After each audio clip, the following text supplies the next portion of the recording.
Bismillahirrahmanirrahim. Assalamualaikum warahmatullahi wabarakatuh. Pada pertemuan hari ini kita akan membahas tentang perkembangan Islam pada masa Rasulullah Shallallahu Alaihi Wasallam, khususnya pada masa periode Mekah. Materi KD 3.1 yaitu menganalisis kebudayaan masyarakat Arab sebelum Islam.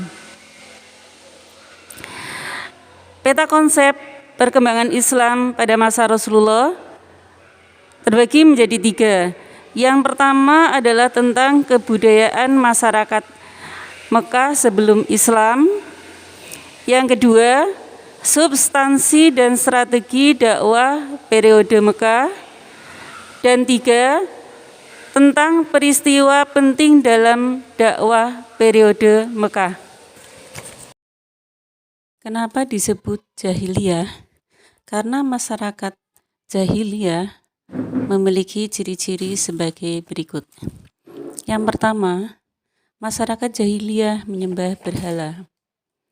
Bangsa Arab mulai menyembah berhala ketika Ka'bah berada di bawah kekuasaan Jurhum, pasukan yang dipimpin oleh Amr bin Lu'ay al-Qusyi dari keturunan Qusa'ah yang datang ke Mekah dan berhasil mengalahkan Jumhur. Kemudian Amr bin Lu'ay al-Qusa'ah meletakkan sebuah berhala besar yang terbuat dari batu akik berwarna merah yang berbentuk patung manusia yang diberi nama Hubal.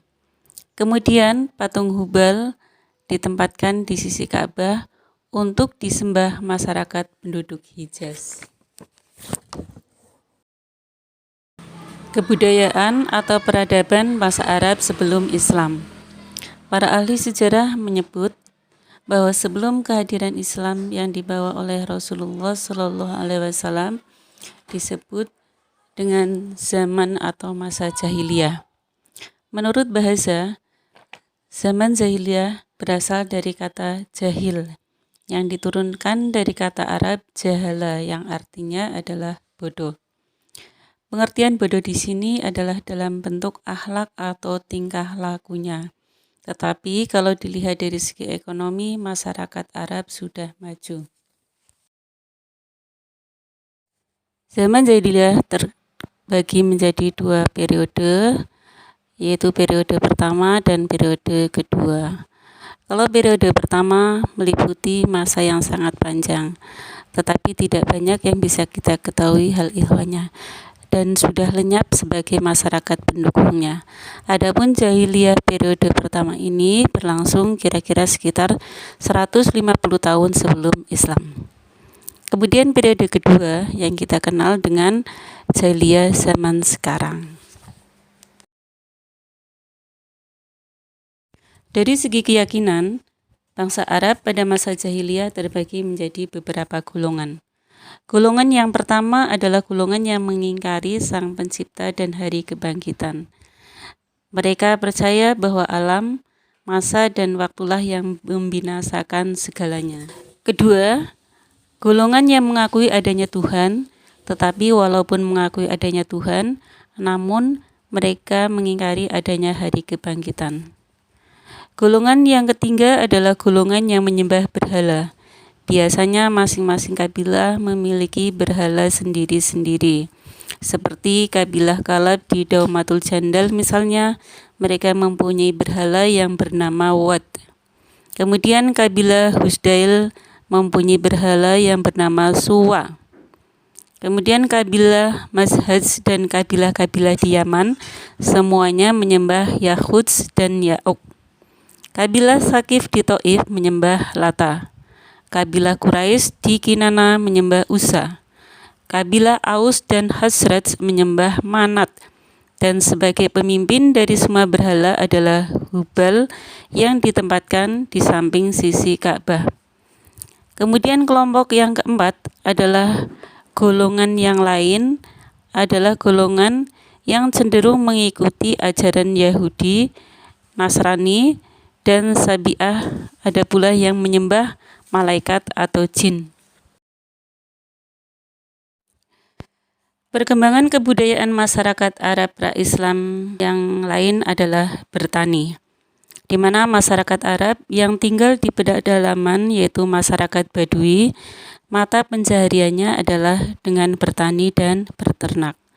Kehidupan mereka nomaden atau berpindah-pindah dari satu lembah ke lembah lain untuk mencari rumput bagi hewan mereka. Masyarakat yang hidup di daerah yang subur, mereka bercocok tanam dan hidup di sekitar oase seperti Taif. Mereka menanam buah-buahan dan sayur-sayuran. Kebudayaan masyarakat Arab pra-Islam yang lainnya adalah menghormati tamu. Kehidupan sosial bangsa Arab pra-Islam terkenal pemberani dalam membela pendiriannya. Mereka tidak mau mengubah pendiriannya yang sudah mengakar dalam kehidupan mereka. Salah satunya adalah menghormati dan memuliakan tamu. Menghormati tamu adalah bagian dari menjunjung tinggi sikap dermawan mereka miliki. Mereka berlomba-lomba untuk memuliakan tamu dengan segala harta benda mereka. Bangsa Arab pra-Islam rela untuk berkorban harta bendanya hanya untuk memuliakan tamu. Pernah ada seorang laki-laki yang kedatangan tamu di rumahnya. Sementara dia tidak memiliki apa-apa selain onta yang menjadi tumpuan hidupnya. Ia rela menyembelih ontanya hanya untuk menjamu tamunya. Kita lanjut ke peta konsep dakwah periode Mekah yang kedua adalah substansi dan strategi dakwah periode Mekah. Yang dimaksud dengan substansi adalah materi atau isi dakwah, yaitu untuk memperbaiki akhlak masyarakat jahiliyah. Kemudian yang dimaksud dengan strategi adalah cara dalam mendakwakan Islam. Kita lanjut tentang strategi Rasulullah Shallallahu Alaihi Wasallam dalam berdakwah. Strategi yang dilakukan ada dua, yaitu strategi yang dilakukan secara sembunyi-sembunyi. Dasarnya adalah surat Al-Mudaththir ayat 1-7. أعوذ بالله من الشيطان الرجيم بسم الله الرحمن الرحيم يا أيها المدثر قم فأنذر وربك فكبر وثيابك فطهر والرجز فاهجر ولا تمنن تستكثر ولربك فاصبر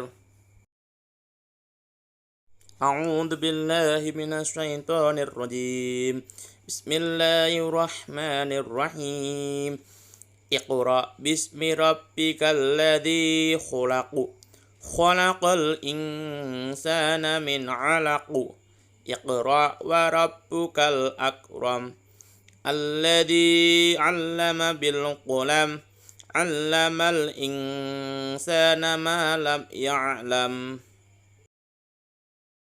Strategi dakwah yang dilakukan secara sembunyi-sembunyi.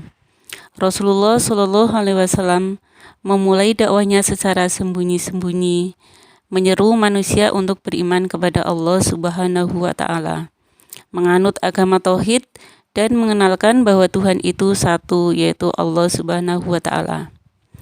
Dakwah secara sembunyi-sembunyi ini dilakukan untuk menghindari munculnya gejolak yang sangat mungkin terjadi di kalangan masyarakat.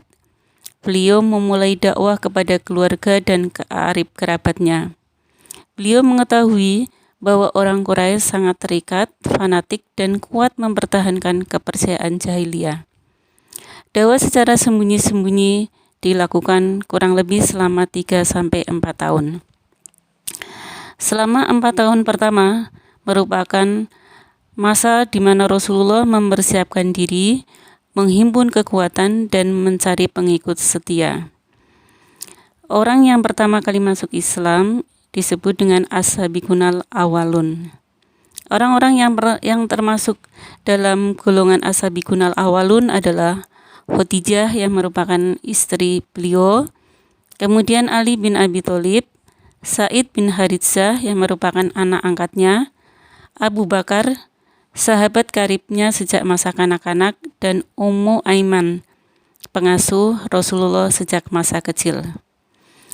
Kemudian orang-orang yang masuk Islam semakin bertambah melalui Abu Bakar, seperti Abdul Amr bin Auf yang kemudian namanya berganti menjadi Abdurrahman bin Auf, Abu Ubaidah bin Jarrah, Utsman bin Affan, Zubair bin Awam, Sa'ad bin Abi Waqqas, Arqam bin Abil Arqam, Fatimah bin Khattab, Tolha bin Ubaidillah, dan sebagainya. Kemudian dakwah yang dilakukan secara terang-terangan, yaitu Al-Hijr ayat 94. A'udzu billahi minasy syaithanir rajim. Bismillahirrahmanirrahim. Fasda' bima tu'mar wa'rid 'anil musyrikin.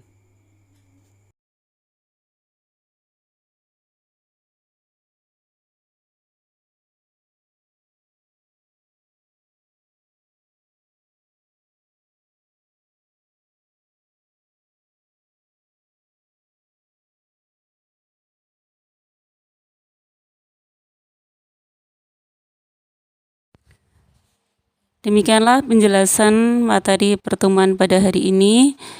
Kita akhiri dengan bersama-sama membaca Alhamdulillahirabbil alamin. Wassalamualaikum warahmatullahi wabarakatuh.